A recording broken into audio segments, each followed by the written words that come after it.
In February 2023, international delegates convened in Geneva for a United Nations committee meeting to discuss global policy and human rights. Among the attendees, a representative from the United States of Kailaasa was formally recognized, taking the floor to address the International Assembly. A few thousand miles away, the diplomatic ties were expanding.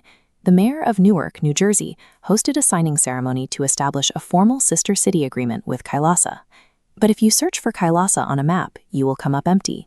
The nation has no physical borders, no land, and no actual citizens. The entire country dissolves into floating digital pixels the moment you look closely.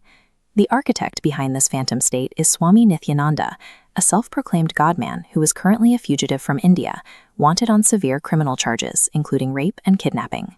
A wanted man weaponized digital platforms to exploit the screening process of an international body, simulating the mechanics of a sovereign state from thin air. A decade ago, Nithyananda built a massive following across India by manipulating ordinary devotees, telling crowds he could cure cancer and teach Taos to speak Sanskrit. His empire collapsed as physical evidence of abuse surfaced. A 2010 sex scandal was followed by the death of a 24-year-old woman in his ashram in 2014, culminating in a major kidnapping charge in 2019. Facing arrest, he disappeared. He slipped out of India, navigating through Nepal with a fake passport to go into permanent hiding. While in hiding, he turned to the 1933 Montevideo Convention, the definitive international legal framework that dictates exactly what makes a country real. The first requirement for statehood is a functioning government and economy. Nithyananda tackled this by declaring himself the Supreme Pontiff, directly mimicking the sovereign religious structure of Vatican City. To fund this administration, he established a network of over a dozen NGOs across the United States and the UK, allowing him to legally launder donations from his remaining followers. Nithyananda's goal went beyond simple evasion. He was attempting to leverage international law, hoping that a head of state title would prevent his extradition. The second convention requirement is a permanent population. He capitalized on religious victimhood, claiming Hindus were under global attack, and convinced over 1.2 million people to apply online for free e-citizenship. For the third requirement, diplomacy, he deployed followers out into the world. Posing as official diplomats, they secured photo ops with government officials who failed to verify their credentials. Local politicians eager for cultural outreach signed an official agreement without a single background check into whether the country actually existed. That left only the final requirement, a defined physical territory. In 2024, Kailaasa operatives set their sights on the dense canopy of the Bolivian Amazon.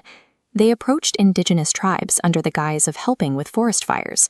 Then they introduced an English language contract, attempting to lease 4.8 lakh hectares of land for 1,000 years in exchange for absolute sovereignty over the territory's resources. To feign legitimacy for this land grab, the operatives managed to secure a photo with the president of Bolivia, using his image to lower the guard of the local communities. By exploiting marginalized indigenous groups and local politicians, this digital operation nearly acquired a physical footprint. The plot collapsed when local Bolivian journalists investigated the land contracts and published the truth.